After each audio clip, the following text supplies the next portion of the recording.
አይደለም እያደረክ ያለው ነገር ጭራሽ ተቀበል እኮ ምን አደረኩት? ሰዓት ያየሁት ነው ያልኩሽ እኮ ትክክል አይደለም።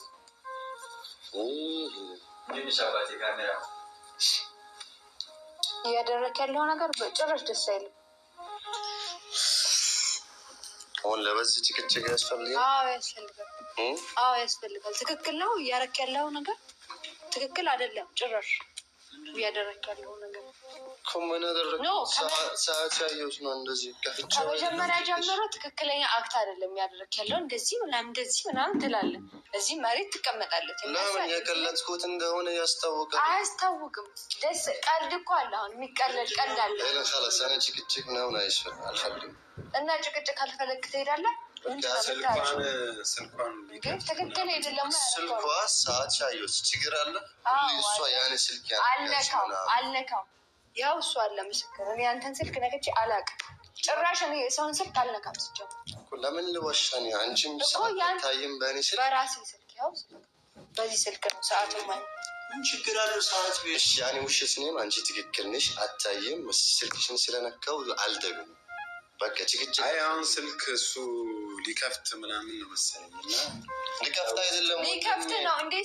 ሰዓትም ፓስወርድ ማችን ነው ማለት ልንገር፣ ሰዓት የሚታየው እንዲህ ነው። አንተ ግን እንደዚህ ነው ያልከው።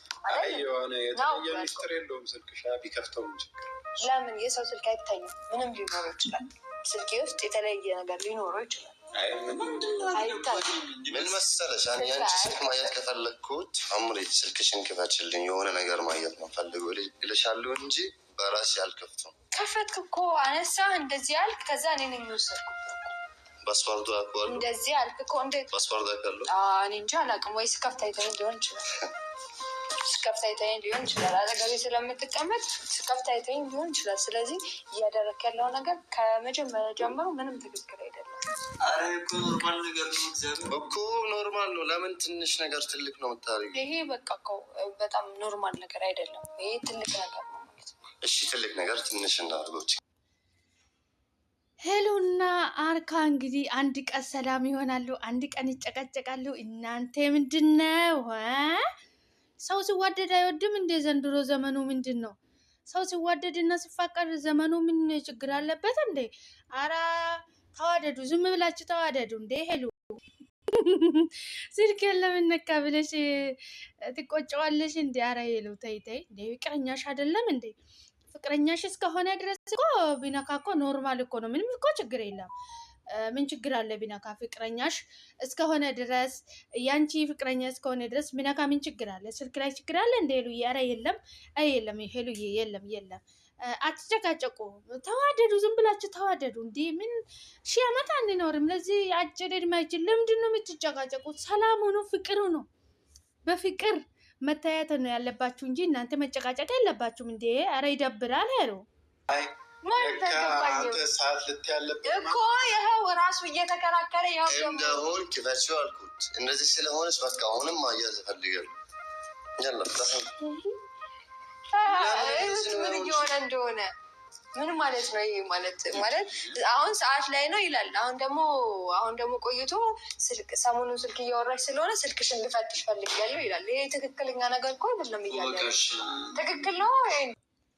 በመጀመሪያ ሄሉዬ አንቺና አርካ ማለት ነው ትክክለኛ ፍቅረኛ ማሞች፣ ለነገ የሚታስቡ ነገ አብረን እንሆናለን ብላችሁ ትክክለኛ ፍቅረኛ ማሞች ከሆናችሁ ኖርማል ነው። ስልክሽን ቢነካ ስልኩን ቢትነኪ ኖርማል ነው። ይሄ ምንም ችግር የለም ማለት ነው።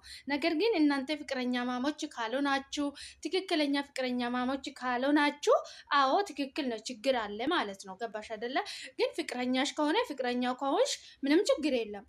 ቢያየው ቢታዩ ምንም ችግር የለም። ኖርማል ነገር ነው ይሄ። ነገር ግን ፍቅረኛ ማሞች ካልሆናችሁ፣ ትክክለኛ ፍቅረኛ ማሞች ካልሆናችሁ፣ ትክክል ነሽ አንቺ ማለት ነው። ስልክሽን መንካት የለበትም፣ ስልኩን መንካት የለብሽም አንቺም ማለት ነው። ነገር ግን እዚህ ጋር ከምትጨቃጨቁ ብትግባቡ ጥሩ ነው። ለምን መሰላችሁ? አንቺና እሱ እንግዲህ አርከና አንቺ ትክክለኛ ፍቅረኛ ማሞች ከሆናችሁ ስልክ ነካ ስልክን አልነካ የሚለው አባባል የለም። መቼም ፍቅረኛ ማሞች የሚደባበቁ ነገር አለው ብዬ አላስብም። እኔ ምንድን ነው የሚደባበቁት? እንግዲህ ፍቅረኛ ማሞች እውነት እንግዲህ የእውነት ፍቅር ከመሀላችሁ ካለ መተማመን ካለ ስልኬን አትንኪ ስልክሽን አትንኪ ብላችሁ ይህ የሚያጣላ ነገር አይመስለኝም በበኩሌ ማለት ነው። ለማንኛውም ታግባቡ ከምትጨቃጨቁ ማለት ነው። መግባባት ነው የሚቻለው። አርካ እንግዲህ ሊሄድ ነው ወደ ኢስታንቡል ሊሄድ ነው እያለ ነው ማለት ነው። ሄሉ እንግዲህ አንስታ ጥምዝዝ አድርጋ ወረወረችው ማለት ነው። እኔ በነገራችን ላይ ሄሉ በጣም ጎበዝ ናት፣ ወንድ ልጅ ላይ ማለት ነው ጎበዝ ናት። የሆነ ወንድ ልጅን ምን እንደሆነ አመለካከቱ ምን እንደሆነ ትረዳለች ማለት ነው። ከዚህ በፊት እንግዲህ ትዝ የሚላችሁ ከሆነ ማን ነበር ይሄ አላዘር የሄሉ ጓደኛ ነበረና እንጋባ አንድ ላይ እንኖር እያላት ነበረና ተጣልቶ ነው የተለያዩ ሰዲባ ማለት ነው። ነገር ግን አላዘር ያው እንዳሰበችው ሄሉ እንዳሰበች ሰው ሆኖ ተገኘ። እንግዲህ ትንሱን ካገባትም በኋላ እንግዲህ እሱ አሁን ብቻውን ያለችው ነፍሰ ጡር ሆና ማለት ነው። ሄሉ እንግዲህ ወንድ ልጅ ላይ በጣም ጎበዝ ናት ማለት ነው። በጣም ምርጫውን ትችልበታለች ማለት ነው። ቶሎ ብላ ነው የሚታባረራቸው ሆነ ነገር ካየችባቸው ማለት ነው። እንግዲህ በጣም ደስ ይላል እንደዚህ አይነት በሩቁ ቱን ማወቅ በጣም ደስ ይላል፣ ገና ውስጥ ሳይገባ ማለት ነው። ሄሉ በጣም ጎበዝ ነሽ፣ በዚህ አጋጣሚ ላደንቅሽ ፈልጋለሁ ማለት ነው። በጣም ጎበዝ ነሽ። ወንድ ልጅ ከተጠራጠር ከኔ ጋር ማይኖርበት ምክንያት ምንም የለም ኦልሬዲ ማለት ነው። ስለዚህ አይ ከዚህ በኋላ ሲጀመረ እንደዚህ አብረን ተቀምጠንም እንደዚህ መሆንም የለብንም። ይሄ የኔ ቀይ መስመር ነው። ስልኬን መንካት ለእኔ ቀይ መስመር ስለሆነ ከዚህ በኋላ ከባድ ነው። እኔ አሁን ብሄድ ነው የሚሻለው። አይ አይደለም ብሄድ በቃ ከዚህ በኋላ እንደዚህ አይነት ነገር ማውራትም የለብንም፣ ምንም መገናኘትም የለብንም። እንደዚህ ማለት ለስልክ ብዬ ለበዚህ ችግር በቃ ይሄ ነገር ትክክል አይደለም። በቃ እንደዚህ የምታስብ ከሆነ የተሰወክ ይኸው ላይክ ነው ማድረግልህ። በቃ ትክክል አይደለም። እና ለበዚህ ትንሽ ችግር እሄዳለሁ ምናምን ይባላል። ጆስ እኮ ይባላል። ለትንሽ ችግር ድጋሚ አናብረም እንደዚህ የምታስብ ከሆነ ስለዚህ አስበው ወደፊት እንዴት ነው የሚሆነው እኮ። ተረጋጋ በቃ። ቆይ እንደዚህ አይደለም። ሄሉ እንግዲህ ማንም ሰው ስልኬን መንካት የለበትም፣ የኔ ቀይ መስመር ማለፍ ነው። ስልኬን መንካት ማለት ቀይ መስመር ማለፍ ነው እያለች ነው ማለት ነው። እንግዲህ ቀይ መስመርሽን ከባልሽም ከጓደኛሽም ከፍቅረኛሽም ትደብቃለሽ ማለት ነው። ሄሉዬ በጣም ጎበዝ ነሽ፣ ጀይና ነሽ፣ በጣም አድንቅሻለሁ ማለት ነው። ጎበዝ ነሽ።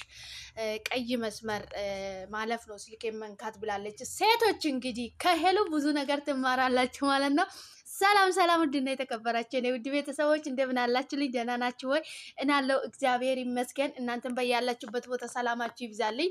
እንኳን ወደ ቤቴ በሰላም መጣችሁ። ሼር፣ ላይክ፣ ሰብስክራይብ በማድረግ አበረታቱኝ። ውድ ቤተሰቦቼ በጣም ነው የምወዳችሁ የማከብራችሁ። ሰላማችሁ ይብዛልኝ።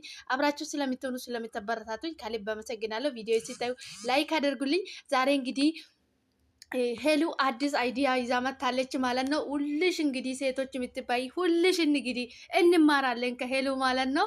ስልኬን መንካት ማለት ቀይ መስመር ማለፍ ነው። ስልኬን የነካ ሰው ቀይ መስመር አልፏል ማለት ነው ብላለች ሄሉ። እንግዲህ ተማሩ ሌዝጎ አዳምጧት። ትምህርት ነው ይሄ፣ ትምህርት ነው። አትሄጂ ምናምን አልልሽም። ማየት ከፈለግሽ ሂጂ። ባሮ ማለት ነው ሰው የሚያስገባው ያስዋጥ እንደሆነ ማንም ወደ ቱርክ ይሄዳሉ። ምን ቀረን እዚህ ሲጀምር እንደዚህ የምታስብ ከሆነ ኸላስ እኮ ትችላለህ። እንዲሁም እዚህ ለአንተ አይሆንም፣ እዛ ብትሄድ ይሻላል። ስንት ጊዜ ቆይተህ ነገሮች አሪፍ ሊሆኑ ሲሉ ምንድን ነው የምትለው? بكرة جهز لي تيكت على تركيا على اسطنبول. انت عمال انت عم توصل كل مع 27